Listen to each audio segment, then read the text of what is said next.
Of News Tonight.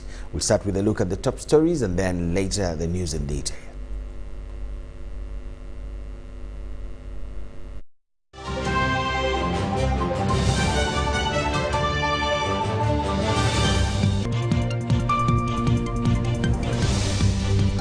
President Museveni declines to assent to 2 bills and tasks MPs to review them. Education Committee meets Janet Museveni, government to revise calendar and school syllabus. Buses to replace taxis in Kampala. While Boko Haram militants surrender to Nigerian military.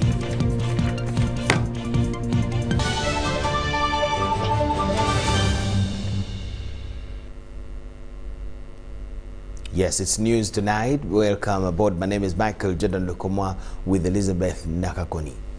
President Yoweri Kaguta Museveni has declined to assent to 2 controversial bills of the Sexual Offences Bill 2019 and that of the Succession Amendment Bill of 2021. The President has asked Parliament to reconsider some clauses in the 2 bills on grounds that they may cause more harm to the public than before the laws would be in place. The Deputy Speaker of Parliament, Anita Among, ordered the Legal Affairs Committee of Parliament to review the bills and be ready within 2 weeks. President in the Sexual Offences Bill rejected almost all the clauses in the bill on the grounds that the Penal Code Act already criminalized those sexual offences the advocates of the bill are seeking for. The Deputy Speaker communicated the President's directive to the House during a sitting this Tuesday. Instead of carrying out a piecemeal amendments, the Commission should be given an opportunity to review all the criminal laws and propose a comprehensive amendment of the relevant laws for Parliament's consideration. In view of the above, I'm returning the bill for reconsideration as per Article 91, 3B of the Constitution. It should be noted that the Sexual Offences Bill had raised controversies among the MPs in the 10th Parliament. However, the bill needs to be reviewed because, 1, there are several provisions of the Act that are already provided for in the legislations, i.e., Section 2, 3, 5, 6, 7, 9, 10, 12, 13, 14, 15, 16, 17, 18, 19, 20, and 22. All the above offences are already provided for in the Penal Code Act, Chapter 8, on offences against morality. Another bill the President also rejected to assent to is the Succession Amendment Bill 2021. The bill seeks to harmonize property sharing in case of divorce or death among couples, and it gave 80% of the property to the surviving partner while 20% to the dependents, which the President says will cause more harm to the society than before. Therefore, more research needs to be carried out so that clear justification is given for reducing or increasing the shares clearly stipulated in the current law. I propose that the distribution be as follows. Widow or widower, 50% of the estate. 2, dependent relatives, 49% of the estate. And customary heir, 1% of the estate. Philip Aguta, UBC News in Parliament. The committee is... The Ministry of Education and Sports is considering revising the academic calendar and syllabus to suit the current environment arising from the distortion caused by the COVID-19 pandemic, which has seen learners switch to either online or scientific studies. Minister for Education and Sports Janet Kataha Museveni made the revelation during an interface with the Parliamentary Committee on Education and Sports at Kololo Ceremonial Grounds. This Tuesday, 17th August 2021, the Parliamentary Committee on Education and Sports has interacted with officials from the Ministry of Education and Sports, headed by the Line Minister and First Lady Janet Kataha Museveni. It addressed broad areas regarding what the ministry is proposing as a way for continuity of learning in this era of the COVID-19 pandemic.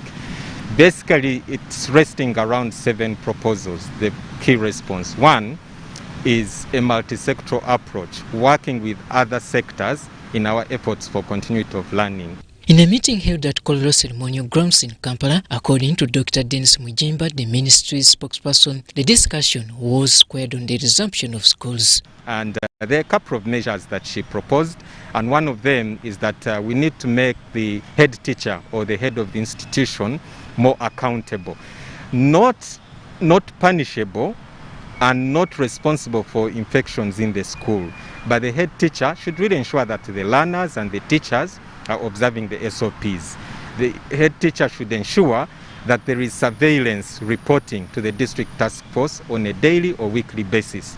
In an interview with the UBC shortly after the engagement, the ministry spokesperson Dr. Dennis Mujimba said among the modalities is the adjustments in the calendar and syllabus. Because of the era we are in, we cannot have the complete school calendar. So one of the strategies the ministry is looking at is a revised curriculum that is going to scale down on the content that the learners will cover in case they go for in-class attendance at school, whenever that time will be. So that has to be catered for, and also a way of assessing them, because right now the mode of assessment has been sitting tests and exams in schools, but we are looking at revising that so that we provide for continuous assessment and also progression of learners, because we've had learners who have been in a class in the previous year, but they've not been to school, and yet they have to progress. So the other strategy we looked at and she presented was continuity and progression of learners. As to when the senior 1 and 5 students will report back to school, the ministry says is devising means and timelines for them. Members of Parliament also requested for a candid explanation regarding the shillings 25 billion package accorded to teachers by government. We are going through the procedures of having that done the right way, structured the right way, and the progress is that the legalities of ensuring that there is a structure by the private teachers to manage these funds, to ensure that those who are supposed to get these monies are the ones that receive them. It is what is being put in place. And that was also clarified to the committee members this afternoon. Teacher training institutes are among those schools government is willing to resume concurrently with other classes. Robert Onyango, UBC News. President Yoweri Museveni has okayed the facilitation of the construction of the first public university in Bunyoro sub-region. In a meeting at State House in Entebbe and with leaders from Bunyoro, led by the Prime Minister of Uganda, Robert Nabanja, President Museveni directed an expeditious process to have the university in place. Nabanja, who later met with the leaders to kickstart the arrangements, revealed that the efforts are to be centered into sciences and asked the community around Bunyoro sub-region to support the development.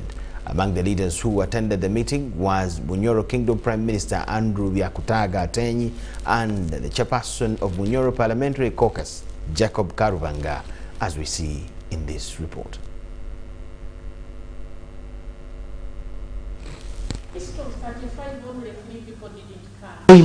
University, the Bunyoro University, and the president really has okayed, and he has directed that we organize a technical committee to see how best we can now start. And he has also, we had a chance that the Minister of Finance comes from Bunyoro, so the Minister of Finance has been directed to start the process of putting in a budget the money that will help us to kickstart this university next financial year. We already have land in Chigumba. We already have land in Hoima, 47 hectares. We also have land in Birembo. And I think with the technical committee instituted, I think everything will now start moving. We know that the children we are producing in Chigumba are of international standard. They will get jobs even out of this country. Make sure that we help our institutions, the already existing schools, primary schools and secondary schools to perform better, and that must be our lowest common multiple. Our primary schools to perform better, our secondary schools to perform better, so that we have the children who will now go to feed those science universities. Or else we may have white elephants.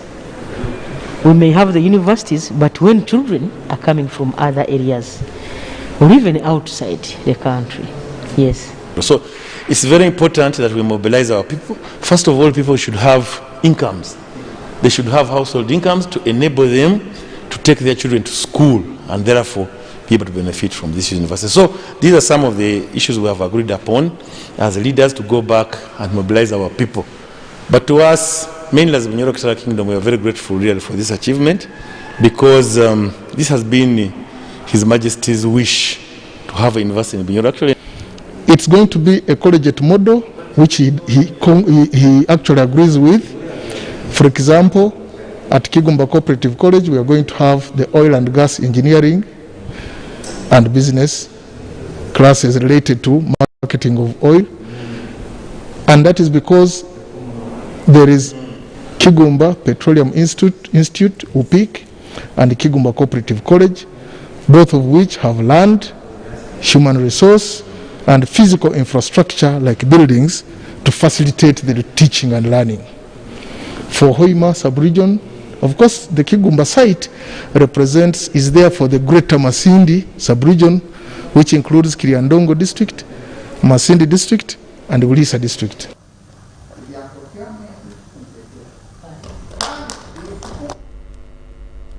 Leaders from Bunyoro Kitara about the university to be started there.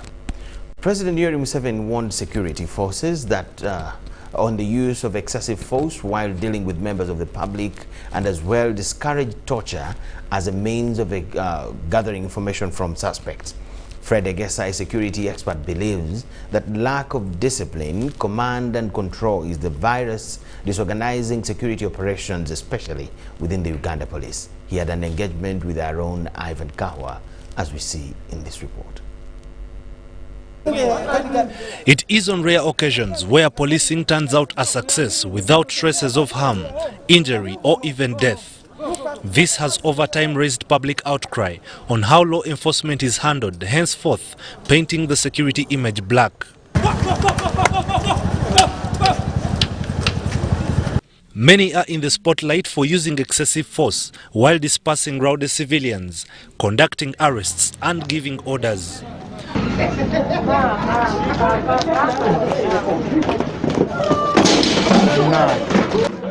Police officers are captured in videos clobbering unarmed civilians, but move away scot-free. We only need a reporting line where any act against a Ugandan is well reported and well handled, and the officer is disciplined. In these operations, other security agencies reinforce Uganda police. We don't need more guns in the public.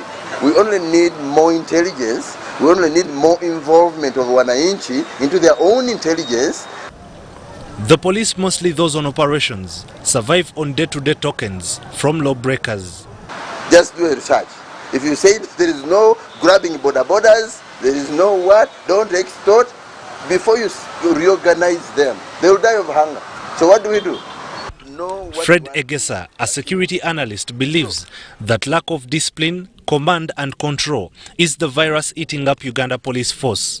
These officers the police officers know what to do, but they're either naive or some of them are possibly working on sit-down strike. President Museveni is not in support of security operatives that clobber and injure people while enforcing the law. And unknown to the president and the government is these police officers are not silly. And they know what should be done. And they know at what time it should be done. But they deliberately omit to do it just because of one reason or the other. And that's what we should find out and then put them straight.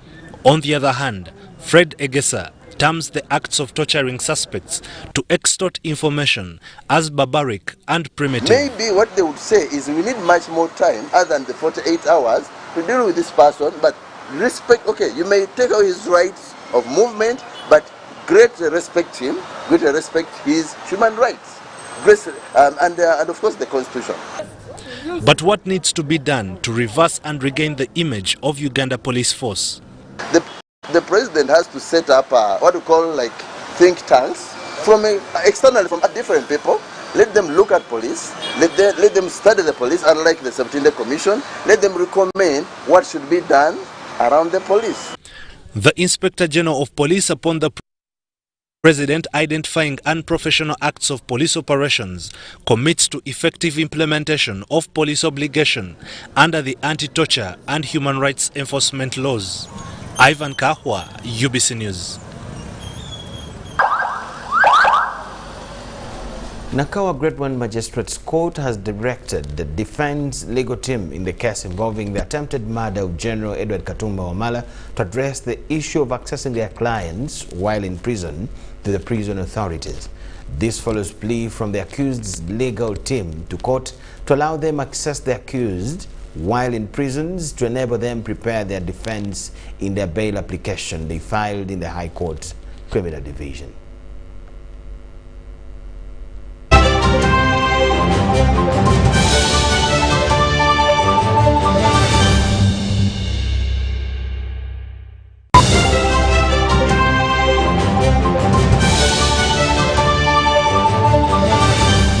Today in history. Eloise Ruth First was a South African anti-apartheid activist who was assassinated in Mozambique, where she was working in exile. A member of the South African Communist Party, Ruth was brutally killed by a letter bomb in Maputo, Mozambique. At the time of her death, first she was a lecturer at the Eduardo Mondlane University. Her funeral in Maputo was attended by presidents, members of parliament and envoys from 34 countries. We've cut and reduced our MTN Momo withdrawal rates. Now you can withdraw mobile money at the lowest rates. You also get MTN Senchu points when you deposit, send and withdraw MTN mobile money. Visit our Momo agents countrywide and withdraw mobile money at our reduced rates from 1st May 2021. Everywhere you go. MTN. Echa COVID-19 chijja kugwa only if we stay at home, observe physical distancing, wear masks properly, sanitize or wash our hands with soap and water regularly, or get vaccinated now.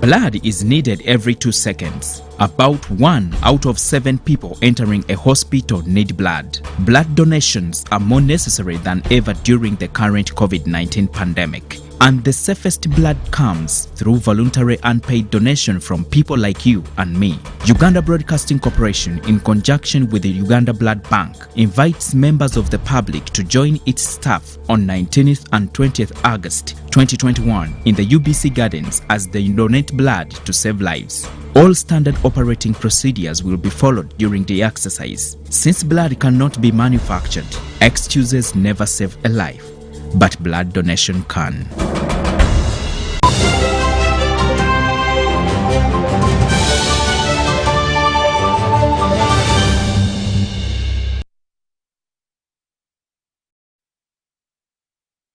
News tonight. Thank you so much for watching. We'll get to our story about the case to do with General Edward Katumba Wamala's attempted murder later. We now continue with other stories. Engineer Irene Batebe has officially assumed office of the Permanent Secretary at the Ministry of Energy and Mineral Development. While handing over the instruments of power to the incoming Permanent Secretary, Robert Kasande, the outgoing PS, underscored the need for multi-agency collaboration in enhancing service delivery.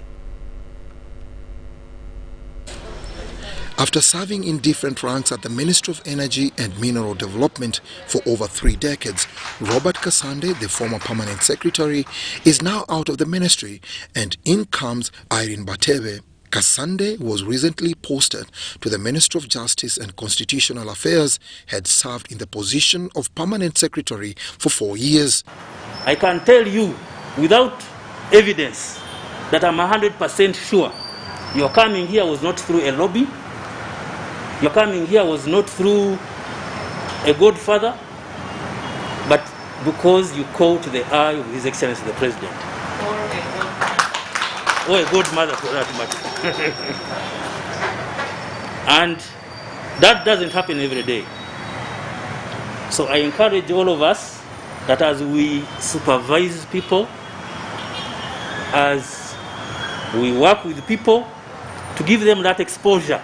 Batebe ascends to the key position in the ministry at a time when the country is excited about joining the League of Oil Exporting Countries in less than 5 years, and at the very time when the energy sector has made significant strides in power generation and connectivity. We cannot work in silos. We will continue building on what PS said, ensuring that we are leveraging from the synergies that exist in the industry. We shouldn't continue having islands. We should find a way of working coherently because ultimately our goal is the same. The handover exercise at the Energy House was witnessed by the Minister of Energy and Mineral Development, the State Minister for Minerals, and other government officials. We would like to leave a footprint where we are living.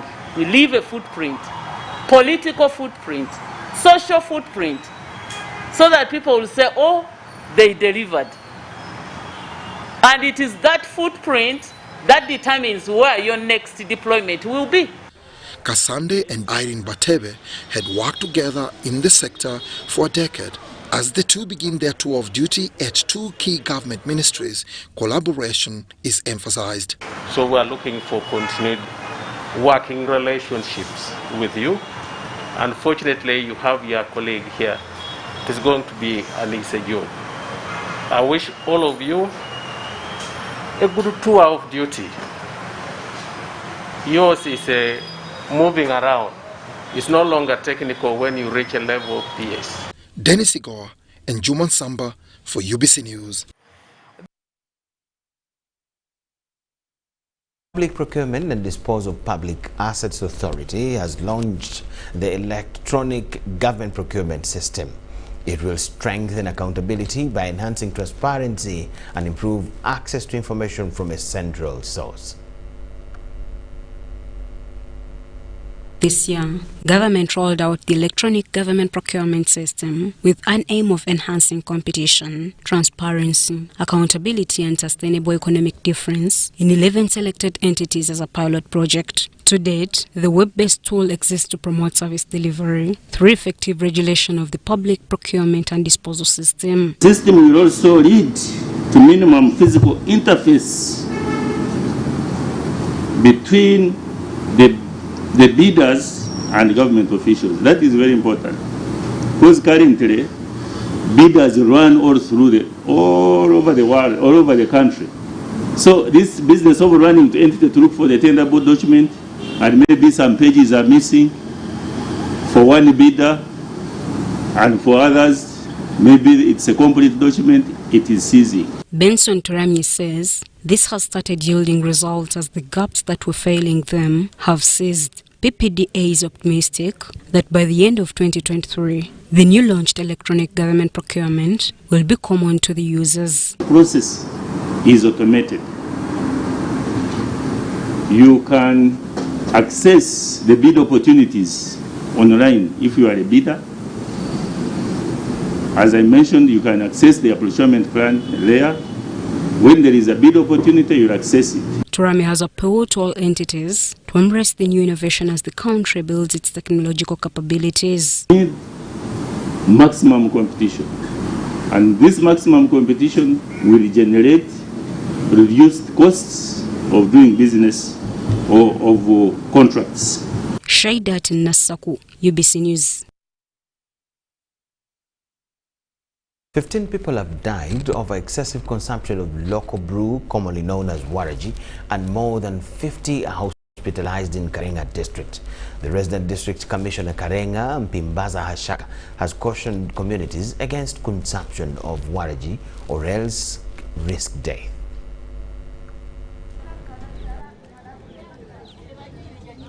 "15 people have lost lives and more 50 hospitalized due to over-drinking. Namuno Santina, 47 years, is among the 50 people admitted for special rehabilitation due to excessive alcohol consumption. What happened, Santino? You just have to explain. I don't know. The district head of security, Pimbaza Shaka, confirms the death of 15 people. The number of people who have died of alcohol in just 3 sub-counties, Karenga Town Council, Sangal sub-county and Balangit sub-county, has clocked 15. The latest is an 80-year-old man who died last night, and as we talk, the body is in the mortuary at Karenga Health Center 4. We have a number exceeding 50 who are now undergoing rehabilitation. Hashaka says the district officials have started distributing sugar to the old and other vulnerable people in the community, urging them to adopt to taking tea or porridge. As security, we have now mounted roadblocks. The border between Karenga, in Pire, between Karenga and Kitgum, we have set it there 24/7. We have also established another one in Kapedo on the border between Karenga and Kabong. And we have now embarked, when we get alcohol, we pour. We got a complaint from Lobarangit that the OC Lobarangit police was in charge of alcohol and selling in the barracks. We moved there on Thursday. We arrested him. We have now reshuffled, removed him. We have put another one. We have taken him for administrative measures against him. Woman councillor for Kapedo sub-county, as well as the vice chairperson Margaret say this is the first time Karenga district is receiving free sugar from government. Over 2,000 beneficiaries have been reached, with each receiving 2 kilograms of sugar. As a district, we are very happy for the first time that we are getting sugar in the government allocation. As I said before, our community is not used to taking sugar, tea, breakfast. That's why you find that most of them take the local brew and waragi. Abach Peter, the LC3 chairman for Karenga Town Council, has attached over drinking to excessive poverty in the region, leaving majority idle with nothing to do. When you look to their family members who are addicts, who have become addicted to this waragi, some of them have nothing at home. Really, you go to the home, they don't have any food to eat. They don't have anything. In Karenga district, communities organize drinking competitions running from morning until evening, leaving people unproductive, and this has contributed to food insecurity and poverty in the region. State Minister for Public Service Grace Mary Mugasa has appealed to Ugandans to be mindful of sanitation in order to reduce on cases of malaria and typhoid, among other non-communicable diseases. She was handing over Kitutu Health Center to Catholic Church of Bujuni Parish in Chivale district.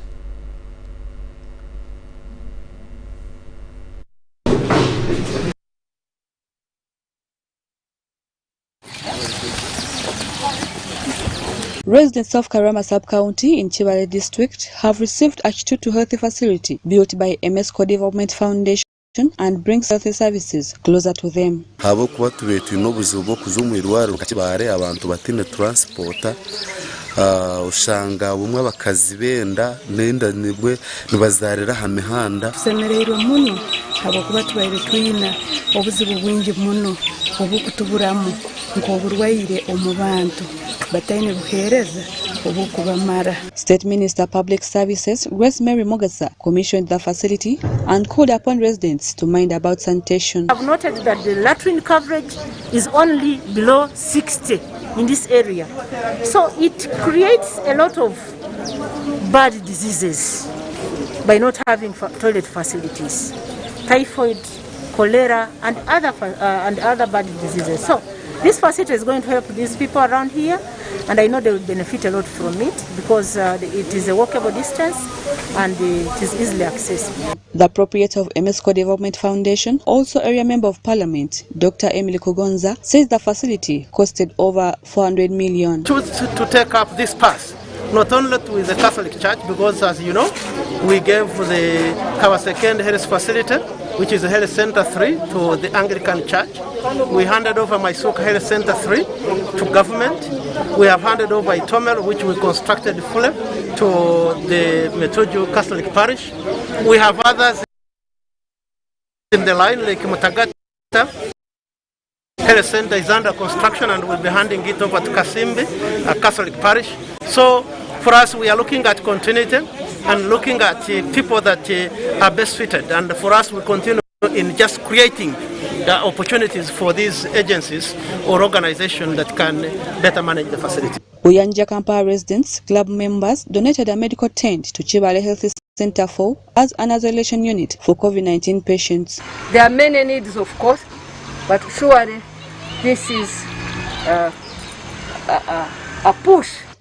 The club chairperson, Professor Vincent Bagiri, also handed over 10 million shillings. This tent has cost over 10 million from the heart, not from the pocket. And so as members of BKRC, that's why we are proud. Now that in our generation, he's with us there, but he's here. So when he comes and flashes an idea, but the MPs are there to mobilize us. And that is why I'm proud with our 3 MPs working together and mobilizing us. And we want them to work together with the district leadership. The in-charge Chibale Health Center 4, Dr. Joseph Magara, said the donation will ease on the decongestion at the facility by isolating COVID-19 patients. This is one of the rural initiatives of improving service delivery and bringing services closer to the people.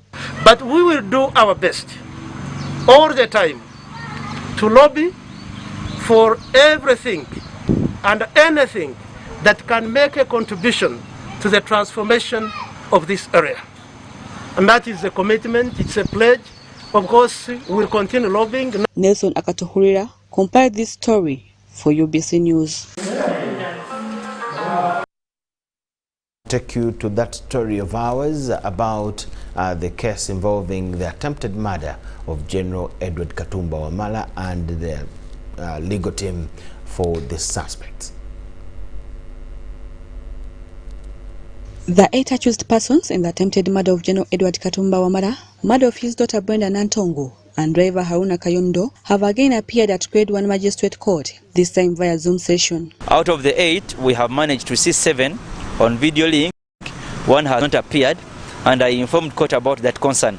Before Magistrate Odori, prosecution led by Brenda Chomgisha informed court that inquiries are still ongoing, thus asking court for more time. Although the last court sitting, the defense legal team had asked court to allow the accused access their personal medical doctors from Africa Center for Torture and Rehabilitation for victims. However, court has advised them to make other prayers since Magistrate Odori is new in the case before court. With regards to the doctors to assess them, court has declined on grounds that there was an earlier court order requesting prisons to inform court about their health status. They have requested us therefore that we should appear on the 31st, and before that we should extract the court order which we are going to serve the prisons to allow the doctors, or at the same time for prisons to give us the status reports. Magistrate Odori also ordered the defense legal team to address the issue of accessing the accused in prisons to the prison authorities. Court has not issued an order but has directed that we write letters and we go see them. In the same sitting, the accused Wampa Huzaifa was nowhere to be seen in court for the second time. On this, court compelled that state and prisons without failure to produce the accused in court in the next sitting. Court has issued an order that by the time we go back on the 31st of August, the state attorney would have known of his whereabouts at the same time the prison where he was detained. Talking to Tulia Musima, lawyer representing the accused after court, he sounded not pleased with the handling of the matter. The accused persons in the attempted murder of General Katumba Wamala, murder of his daughter Brenda Nantongo, and driver Haruna Kayondo, Kagugwe Muhammad, Walsimbi Kamada, Kisambia Silman, Abdulaziz Ramadan, Habib Ramadan Majan, Serubula Hussein Ismail, and Nyanz Yusuf. Court will resume on 31st of August 2021 formation of the case. Nantongo Rebecca, UBC News.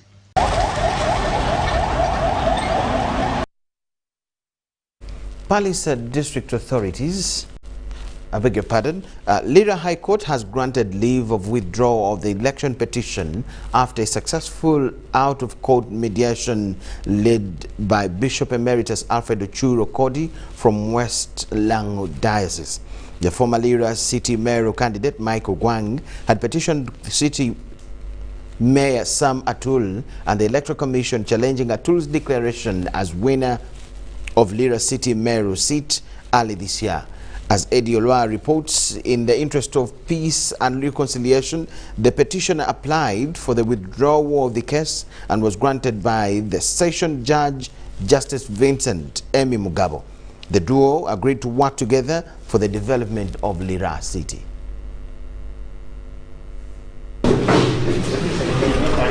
Section 144 of the Local Government Act, Cap 243, provides for an election petition withdrawal. Yesterday we left court. Early this morning, the session judge at Lira High Court, Justice Vincent Emi Mugabo, granted leave of withdrawal of the election petition in which former Lira City Mayor candidate Mike Ogwang was challenging the declaration of Sam Atul as the city mayor. That in the interest of justice and promotion of alternative dispute resolution, the leave for withdrawal of the petition is granted. Ogwang had petitioned the city mayor Sam Atul and Electoral Commission on grounds that the person purportedly declared to be the winner was not duly elected, but after a successful mediation by Bishop Emeritus Alfred Achur, his lawyer Daniel Odon of Okuyan Company Advocate returned requesting court to withdraw the case without cause in the interest of peace and reconciliation. The manner in which people came together is very commendable. And I also think they made very good choice of lawyers. They were very reasonable lawyers. The discussions were very healthy. They were speaking for the truth rather than for their client only. I accepted that I wouldn't disobey the servant of God, my spiritual leader. So to me, this is good for the people of Lira City, that we can develop a culture of resolving disputes among ourselves as brothers and sisters. While reacting to this, the petitioner Mike Ogwang said he realized that for Lira City to develop, it requires unity among leaders. And it was not that, my case was weak. No, my case was very strong. But I did not take that into account. I realized that I needed peace in this town, other than tearing it down. Peace is not there, by the way. Peace is made. You cannot keep what you don't have. I sometimes laugh at peacekeeping troops. They're keeping what is not there. Lira High Court had received 3 election petitions. Last evening, before the same judge, court scheduled the 18th and 19th of this month for the hearing of the petition in which State Minister for Lands, Housing and Urban Development, Sam Mingola, is challenging the declaration of Jonathan Odur as the area member of Parliament for Erute South. He alleges that Odur, with the knowledge of the Electoral Commission, used money to bribe voters. Also, the same court is handling the petition filed by Bonia Liru, alleging that the current woman member of Parliament for Lira District, Agnes Linda Uma, does not have valid academic qualifications and was erroneously nominated. Eddie Olwa, UBC News. Eddie Olwa. Palace District authorities have condemned officials of government in the education sector who abscond from duty and retarded academic performance in the district. Patrick Duchu, the district chairperson, says that the district was ranked last in the 2020 primary living examinations due to negligence of players in the education sector in Palace District. Located in North Bukedi, that includes Budaka, Chibuku and Butebu, Palisa district got 69 candidates in primary living examinations in the academic year 2020 out of 6,196 registered primary 7 candidates. Speaking during a function to reward candidates who attained Division 1 in 2020 primary living examinations held at Palisa District Headquarters, the district chairperson Patrick Duchu thanked the inspectors of schools and heads of schools management committees for being money-minded, which he says has contributed to poor academic performance. Members of the school management committee go to the schools only when there is UPE money.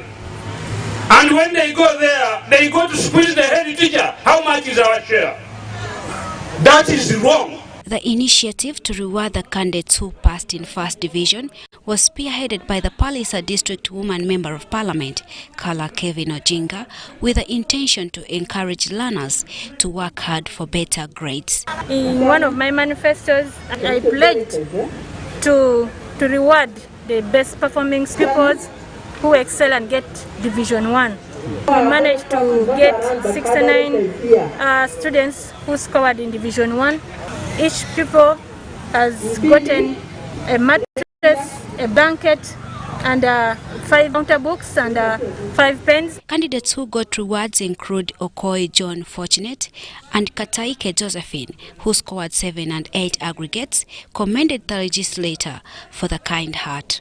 I want to thank Madam Honorable for the gifts you have given to us. I thank also the woman MP who has provided us with these rewards. As a result of COVID-19 lockdown, a big number of girl children have been impregnated by men and have dropped out of school at an early age. This has prompted the Office of the Resident District Commissioner to embark on fighting the vice of early pregnancy.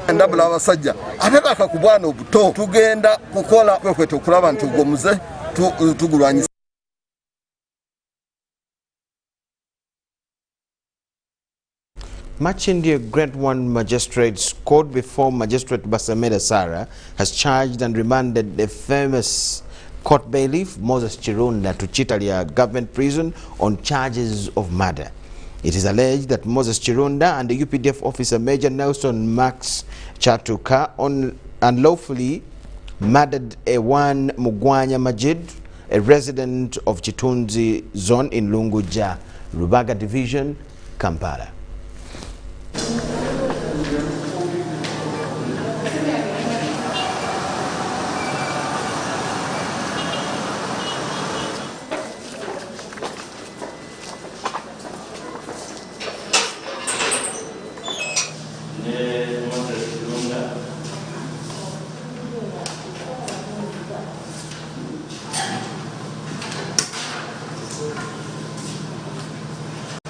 September this year at 9 a.m. You will be remanded accordingly to Chitalia prison.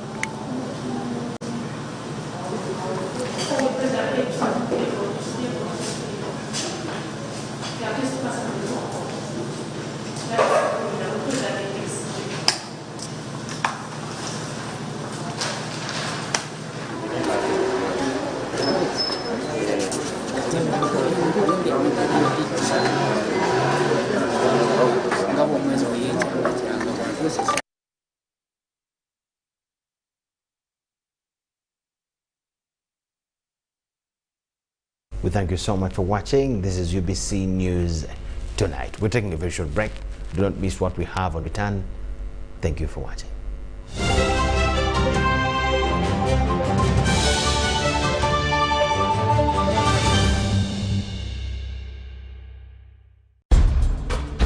Blood is needed every 2 seconds. About 1 out of 7 people entering a hospital need blood. Blood donations are more necessary than ever during the current COVID-19 pandemic. And the safest blood comes through voluntary unpaid donation from people like you and me. Uganda Broadcasting Corporation, in conjunction with the Uganda Blood Bank, invites members of the public to join its staff on 19th and 20th August 2021 in the UBC Gardens as they donate blood to save lives. All standard operating procedures will be followed during the exercise. Since blood cannot be manufactured, excuses never save a life, but blood donation can. Be alert. Do not share your Airtel Money PIN number with anyone. Airtel Uganda employees will never ask for your Airtel Money PIN number on call, SMS, or by email. All SIM card registrations, SIM card verifications, or SIM swaps are done at clearly branded Airtel shops and not on phone. To report any fraudulent activity, please call 100 immediately. The official calling number for Airtel promotions is 0200 100 100. Stay alert on Airtel Money. Instant, secure, borderless. The world record has been broken by almost exactly 2 seconds. He's Joshua Cheptegei of Uganda. This is superb running. I've shared my story with the world, with you, but you've only seen the half of it.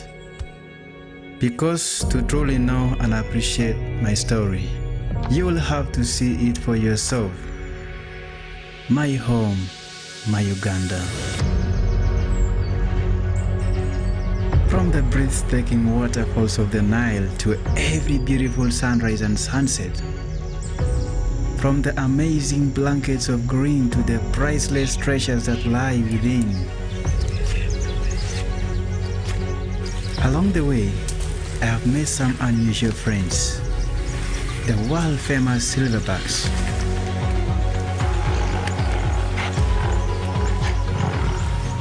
When I see them, I behold Uganda's treasures. So yes, you see me and celebrate Uganda. I assure you, there is a lot more in store. I have lived here for years, but even I am yet to see its full glory. Join me. Let's take on the Pearl of Africa together. Airtel Uganda has the best and most affordable rates when it comes to withdrawing and sending money. Withdraw money for as low as 330 shillings up to a maximum of 12,500 shillings. Sending money is just as affordable as ever. Absolutely unbeatable. Use Airtel Money on the most affordable network with the largest network of Airtel Money branches in Uganda. Dial *185# to get started. Airtel Money. Simple, secure, borderless. It's no secret that ICT makes learning easy. The strides made in our field could not be possible without it.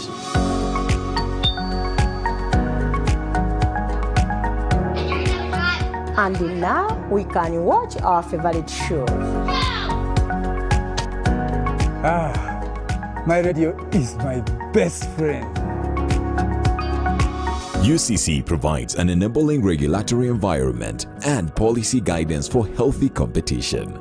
We also facilitate ease of doing business in the communications sector through licensing, standardization, spectrum management, tariff regulation, rural communication development, and consumer empowerment. An informed consumer is an empowered consumer. UCC supports local content and innovations. Driving the development of a robust communication sector in Uganda is Uganda Communications Commission. Man, guess what happened yesterday? I entered the what? The taxi. But the pregnancy is from the what? The generator. Then my phone does toto. And the toothbrush breaks in the what? In the porridge. Then I call who? Wait, what? First wait, I am still telling you. Then the jerrycan does what? Love to talk? MTN My Paka Paka now has more minutes. Get My Paka Paka voice bundles to talk and talk at no extra charge. Dial *160*1# to activate My Paka Paka. Everywhere you go, MTN.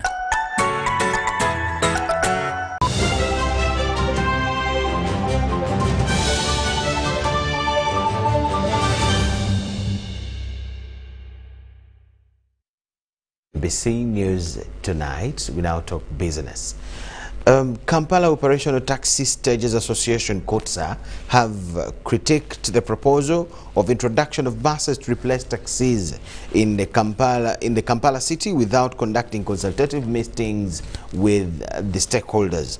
KOTSA leaders made the remarks at a press conference, asserting that the proposal is aimed at eliminating taxi operations in the city.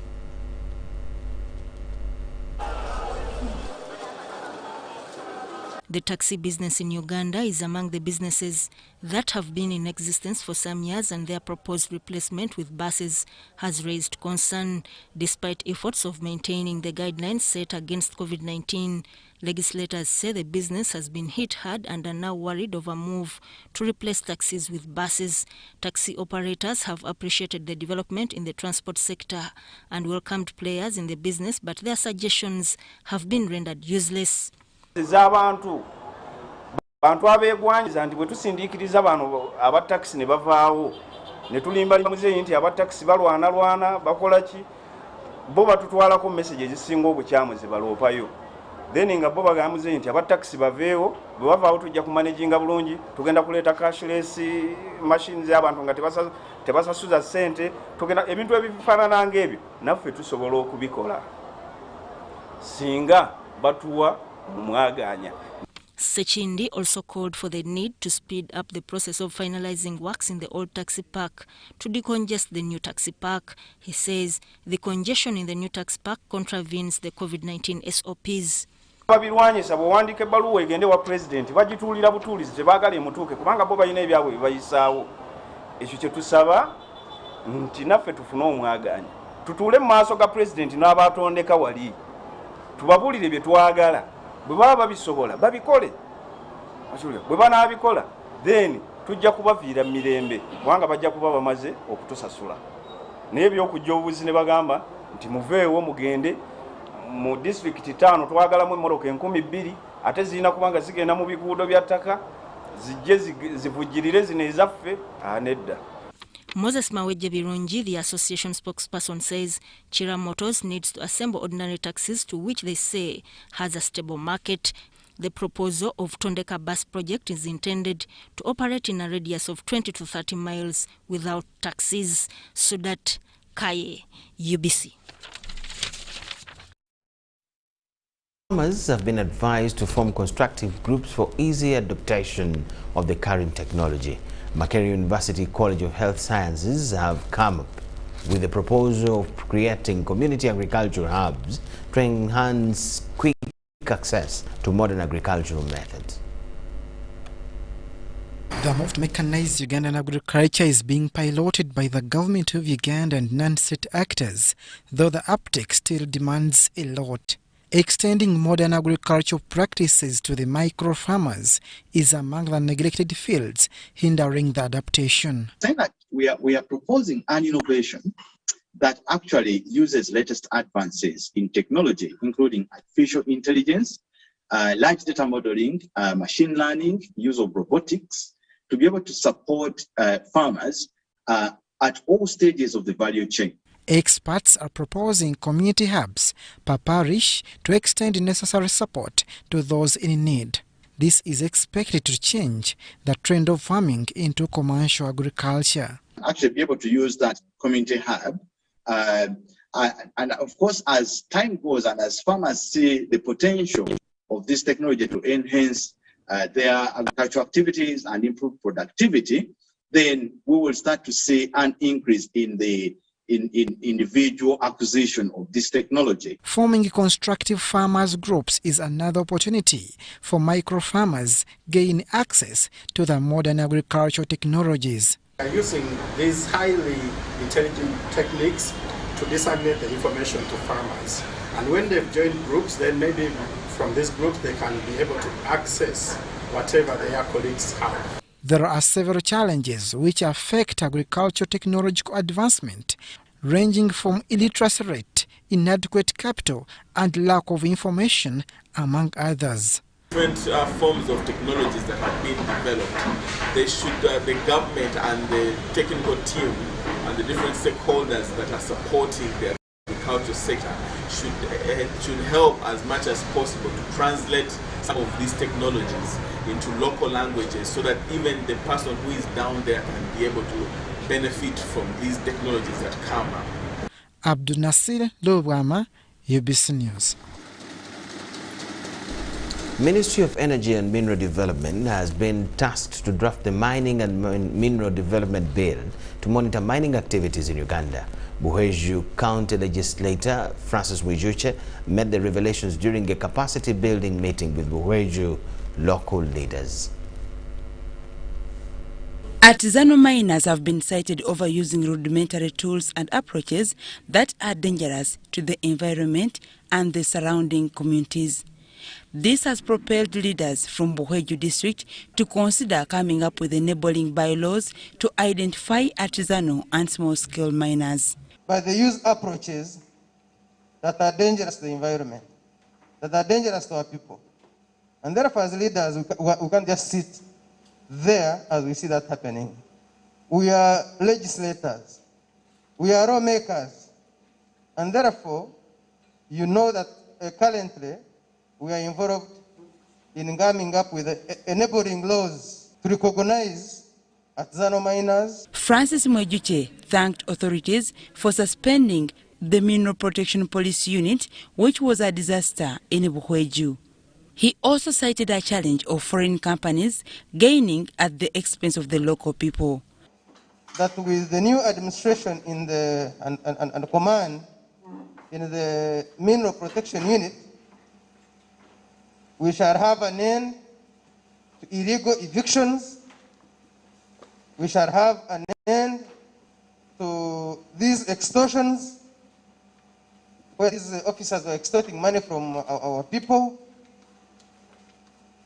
And the regrettable beatings that took place during these illegal evictions.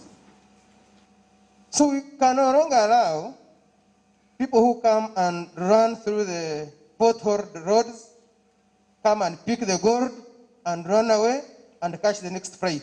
Uganda National Association of Community and Occupational Health, UNACO Executive Director, Dr. Sechimpi says they organized a workshop on mining to address some health challenges faced by miners.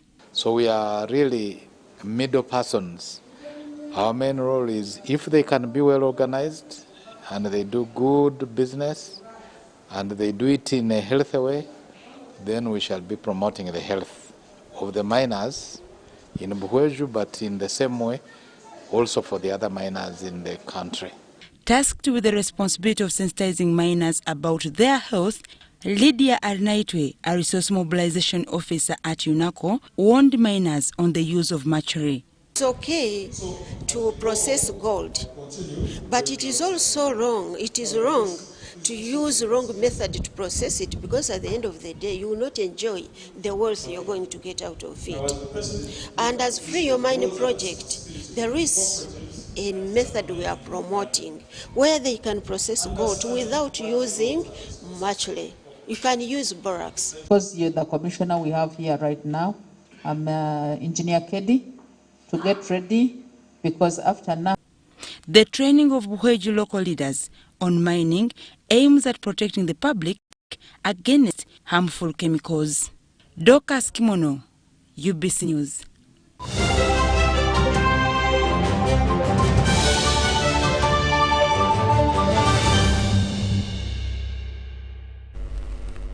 On the international scene, Cameroonian officials say at least 82 former Boko Haram fighters from Nigeria and Chad, along with their families, have surrendered to the authorities in the past week.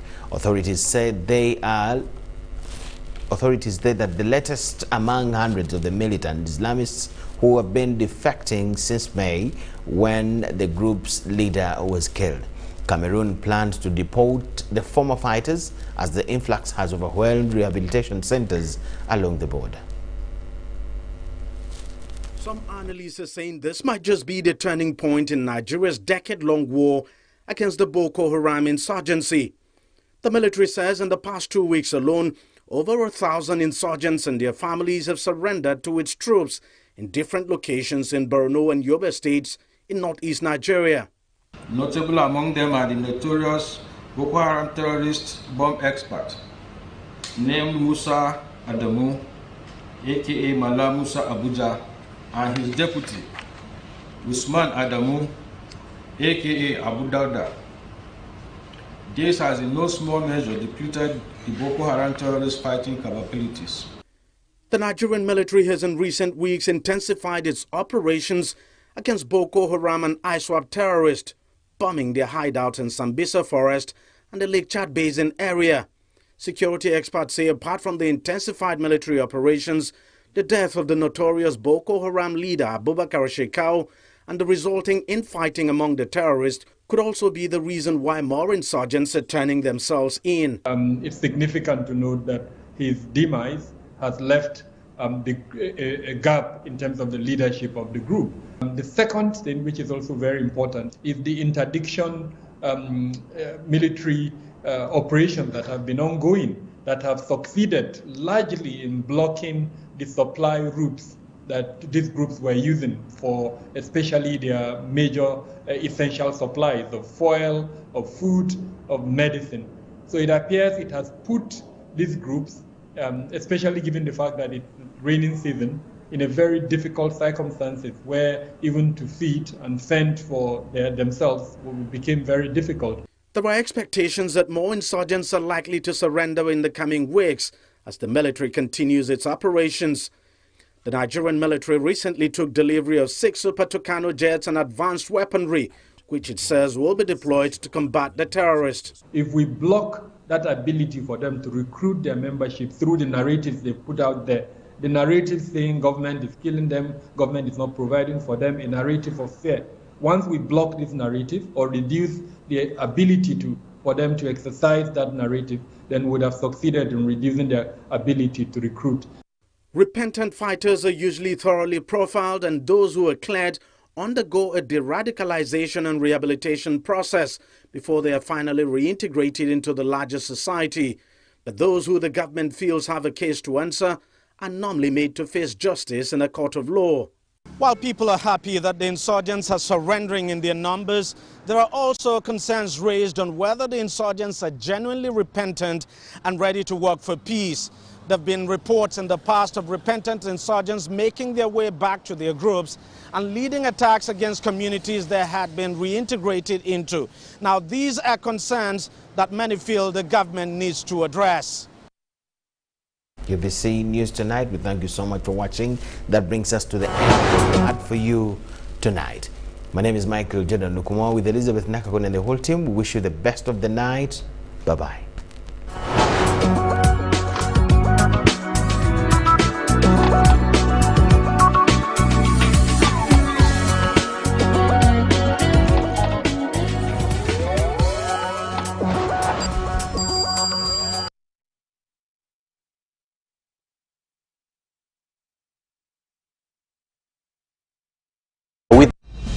Join us from Monday to Friday for Good Morning Uganda with me, Felix Mkonda, Priscilla Naluoga, Robert Chirabo, Molen Kenyana, Ruben Mpimba, with all the morning's essentials, including the very latest in news, traffic, weather and sports. Live on TV and across all our social media platforms. Hashtag UBCJMU. Hope you'll be setting your alarms, cause we are looking forward to seeing you then.